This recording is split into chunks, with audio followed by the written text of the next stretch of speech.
Donc les nouvelles règles d'arbitrage. Les nouvelles règles, c'est un bien quand même. Pour Vous moi. pensez que ça favorise la technique ou ça bride un peu le... Ah non, non, ça aide, hein, ça aide à faire. Mais on a un peu changé l'esprit, c'est-à-dire avant on interdisait pour la dangerosité, Ouais. et maintenant on interdit pour favoriser le judo. Donc on a changé l'esprit du Hansukwake Ouais, par exemple. Ça change encore, hein. Parce que si on laisse faire n'importe quoi, les mouvements dangereux, le judo est dévié. Et les combattants n'osent plus attaquer. Dès qu'ils tournent le dos, crac, ils sont contrés. C'est pas simplement que les mouvements soient dangereux, c'est aussi pour garder la spécificité du judo. Sinon, la technique, il y a un canevas de technique, il faut pouvoir les faire. Il ne faut pas que les mouvements soient dangereux. Moi je dis, un mouvement qui blesse, c'est que le mouvement est mal fait. Voilà. Le judo n'est pas fait pour faire mal. Si on fait mal, on doit être sanctionné. À moins que ce soit de la faute de... Je crois que c'était le cas avant. Comment? Je crois que c'était le cas avant. C'est-à-dire que c'est celui qui blessait pouvait être sanctionné à l'époque, non? Ouais. Non, je ne vois pas ça comme ça. Des fois, c'est pas fait. Quand tu es sanctionné, il y a des actions précises qui peuvent être dangereuses sur lesquelles on est sanctionné normalement. Par exemple, en finale des champions d'Europe, il y en a un qui fait Kani Bassami sur un Russe, il le blesse, et le Russe a été déclaré vainqueur. Mais c'est arrivé une fois. D'accord. Est-ce que vous estimez que les grades français, les grades français, premier dan, deuxième dan, troisième dan, je parle plus pour le 7e, 8e, 9e, oui, ont moins de valeur que le grade japonais? Et je fais référence, j'avais entendu un jour M. Awazu dire je veux le 10e dan du Japon, et pas particulièrement de la France. ouais. Vous l'expliquez comment? Alors peut-être parce qu'il est japonais. Oui, parce qu'il est japonais. Mais est-ce que vous voyez... Il voulait être gradé par le Japon. Moi je sais, j'étais à la commission des grades quand il a refusé. On voulait donner 2 grades, un 9e dan à Awazu et un 9e dan à Michigami. Awazu, il refuse. Non, c'était pour le 8e. Ouais, on devait donner 2 8e dan. C'est ça. Et Awazu refuse, il dit, moi c'est le Japon qui me grade. Et alors, la France a donné 2 grades à Michigami, 8 et 9. Moi je dis, ça, je ne suis pas d'accord avec ça. Hein. Est-ce que c'est pas contre-productif? Ah oui. Parce qu'il y a moi je me rends compte qu'il y a une profusion de hauts gradés. Donc, vous savez, comme en économie, Ouais, moi, depuis le le 5e dan, je trouve que je suis trop gradé. Vous l'accepteriez le 10e, si on vous le donnait? J'ai accepté le 9e alors que je ne me sentais pas 9e. J'ai accepté le 7e, je me sentais le 8e, je ne me sentais pas 8e. Bon, les copains disent, bon, si on ne me le donne pas à moi, les autres ne l'auront pas non plus. Alors, il y en a un qui m'a dit, bon, ils avaient perdu ma fiche de demande de grade à la fédération.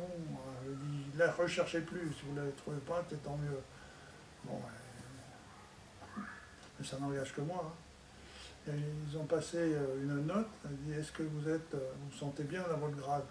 Je crois que je vais être le seul en France à dire non, je suis trop gradé. Le 6e dan. Mais l'image est importante quand même, au-delà du sport lui-même dégradé, au niveau des enfants, au niveau de l'enseignement, etc. C'est important de pouvoir dire ce soir on reçoit un 9e dan. C'est pas ce que c'est les enfants. Si pour eux c'est quand même quelque chose de... Ils non, ne ils ne se rendent pas compte. Ils connaissent la couleur de la ceinture. 8, 7, 8, 9. Chez les adultes, c'est quand même, par exemple, vous allez intervenir avec des adultes, les adultes ils se rendent compte quand même. Comment? Les adultes se rendent compte, peut-être pas les enfants. Les enfants, eux, ils se rendent compte, les adultes, sur les ceintures ils noires, savent ce que c'est un 9e dan. Tout à fait. Ils ne savent pas ce que c'est un 9e dan. Moi je ne sais pas ce que c'est alors. Alors pourquoi c'est vrai.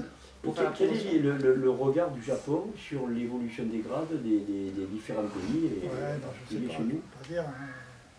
Il faut demander ça à ceux qui sont 10e dan, hein, 9e dan au Japon. Il y a par exemple Est-ce que Yasumoto, l'évolution en il y a France, Yasumoto par exemple, qui était ici. excuse-moi, l'évolution qui s'est faite en France, est-ce qu'elle s'est faite en marge de la volonté de ce que les Japonais souhaiteraient ou ça fait partie de l'évolution normale pour eux? Moi je pense que ça leur est égal, hein. Ils pensent à leur C'est pays, ça pas tout. concerné. Ouais, ça... Est-ce qu'eux, ils ont plus de rigueur? Comment? Eux, ils ont plus de rigueur dans leur attribution des grades? Bah non, je crois que c'est un peu comme chez nous, hein. Bon, ils estiment que celui-là il doit passer. Par exemple, Yasumoto qui était ici à Marseille. Il m'a dit, Daigo ok, qu'est-ce qui est passé par Daigo mais il n'était pas d'accord pour Ishiro Abe. D'accord. Voilà. Pour lui, pas 10e dan Ishiro Abe. Osawa, Daigo, Osawa et Ishiro Abe sont passés 10e dan. Mais par exemple, Georges Kerr, il a 1 an de moins que moi, il est 10e dan. Moi je dis, mais après on ne peut rien lui donner, c'est fini. Il n'y a pas de 11e dan. Oui, mais Ça s'arrête à 10. Ou alors il va y avoir des 15e dan. Je dis, attends. le problème, il n'est pas qu'on ne peut plus rien lui donner après, c'est Non, oui, le... C'est vrai. Si. Pourquoi donner trop vite? Et la question c'est... Moi je vois le 9e dan vers 90 ans, et bon, bah, s'il n'y en a pas, il n'y en a pas après, hein. C'est pas grave. Vous trouvez normal qu'on donne des dan alors qu'entre la compétition et la prestation technique, il y a un monde, à des champions du monde, juste Ouais. parce qu'ils ont fait champion du monde ou champion olympique? Est-ce qu'il y a une logique? Ou est-ce que c'est juste pour... c'est une récompense? Mais s'ils sont champions du monde ou champions olympiques, ils ont quand même une certaine technicité. Autrement, ils n'y arriveraient pas. Hein. Oui, mais alors, est-ce que ça peut amener à, en fait... Ma question, c'est... Est-ce qu'on peut arriver à 70 ans ou 65 ans, 70 ans, à être déjà 8e, 9e, alors que si on calculait vraiment le temps des dan, on pourrait presque pas y arriver. Si on donne... Oui, les temps, oui, les champions, ils passent plus vite. C'est quand même des gens qui ont fait un parcours exceptionnel. Complètement. Mais est-ce que Ouais. c'est... Il y a des gens qui ont fait le choix de faire de la technique. C'est-à-dire tout le monde n'est pas fait pour être un champion. Eux, ils ont Ouais, pris la voie de aussi, la oui. technique. Et Peut-être ils ne vont aussi, pas aussi vite. parce qu'ils ne sont pas arrivés à faire les champions, c'est sûr. Mais par contre, moi je dis, bon, moi, champion du monde, c'est normal qu'il passe. Mais moi, j'ai pas été champion du monde, pas normal que je passe. Donc vous estimez que si on est champion, on a une voie prioritaire par rapport à la Ah oui, personne? il y a une voie. C'est-à-dire qu'ils connaissent quelque chose en plus, quoi. Ils ont fait... C'est normal qu'ils passent. Hein. Moi, je suis complètement déphasé parce que je me sens pas dans le grade. Comment vous avez vu depuis vos jeunes années l'évolution du judo? Ça a bien évolué pour vous? Ça a un peu moins bien évolué? Ben, Et ça dépend, c'est un renouvellement tous les ans, hein, le judo. Le judo de Je compétition. pense dans l'esprit Ouais. plus. Ouais. C'est-à-dire dans l'esprit évidemment Oui. qu'il y a des évolutions, il y a des choses toujours bien Voilà. et toujours moins bien. Par exemple, on prend un combattant. Bon, il va arriver à la fin de carrière, il aura fait ça. L'autre qui arrive, il va commencer pareil, à 0. Hein. Absolument. Peut-être qu'il n'ira pas plus loin non plus. Ouais, c'est toujours un recommencement, toujours un renouvellement. Et la progression, s'ils ont le temps peut-être. Moi je voyais plus dans l'esprit. Est-ce que il y a un respect plus de... Je sais pas en fait si pour vous, en France le judo c'est un sport ou une institution comme au Japon? C'est-à-dire qu'au Japon, avant, quand ils perdaient, c'était harakiri. Bon, maintenant c'est plus comme ça. Mais bon, aux Jeux Olympiques, il y a un Japonais qui a perdu avec Gessin. L'entraîneur et les athlètes, ils avaient tous la tête rasée, hein, en signe de deuil. Parce qu'un judoka avait perdu. C'est plus qu'un sport alors. Maintenant, ça a changé. Bon, ils ne se rasent pas la tête parce qu'ils ont perdu.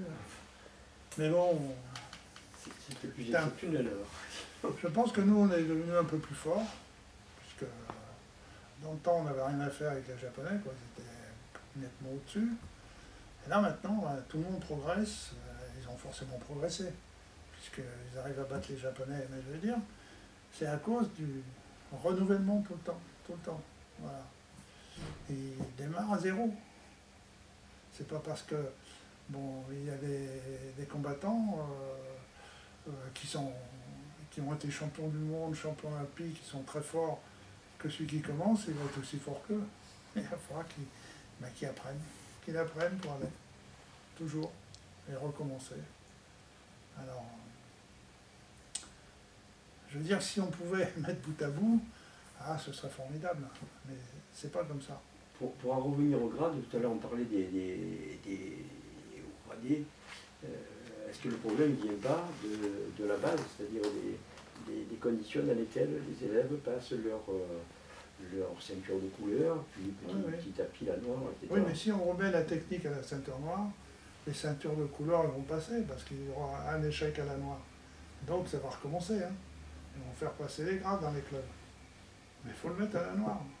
C'est là qu'il faut obliger les gens. Si j'ai bien compris, à partir de l'année prochaine, peut-être pas l'année prochaine, mais bon. Disons que. Voilà, la fédération est d'accord pour le faire. C'est-à-dire C'est déjà un projet oui. qui va être mis on fait ça, pratique. on fait le film pour ça, à la fédération. Parce que M. Le Maire, ça fait longtemps qu'il souhaitait que ça fait plus qu'il y de ait un 20 ans. examen technique pour la ceinture noire. Effectivement, je partage bien cet avis. En plus de la partie Voilà, kata et de la partie... Actuellement, il y a uniquement la partie technique qui est évaluée que par les katas, et après les gens ont la partie compétition pour marquer les points. Et il y a jamais, je croyais qu'il n'y en avait pas eu, mais il y a eu un moment où il y avait aussi une évaluation technique. Bien sûr. Avant. Ça a été supprimé en 62-63. Ouais. Voilà, ils ont tout enlevé à la fédération. Technique, kata, il dit le premier dan c'est sportif, c'est tout. Et pourquoi on a autant de réticence à réinstaurer ce passage parce que technique? Après, quand on a remis 3 séries du Nageno kata, seulement pour savoir si les gens savaient chuter, pas pour faire le kata, non, pour savoir si les gens savaient chuter, 3 séries. Après, ça a été une punition de passer les katas. Et ça fait 50 ans, c'est toujours une punition de passer les katas. Comment ça se fait que ce constat, que depuis qu'on le fait, cette évolution où la technique décline, comment ça se fait qu'on a Ils voulaient faire passer la ceinture noire dans le club. Pardon? Ils voulaient faire passer la ceinture noire dans le club. Voilà. À un moment, il y a eu, pour parler, bon, ça n'a pas été fait, mais on a quand même supprimé les katas et la technique. Et bon, moi ça fait 40 ans que je demande qu'on le remette. Parce que je vois que... C'est pour vous faire un cadeau si vous est remis. Comment? C'est pour vous faire un cadeau, c'est... Mais non, ça fait un cadeau pour les combattants.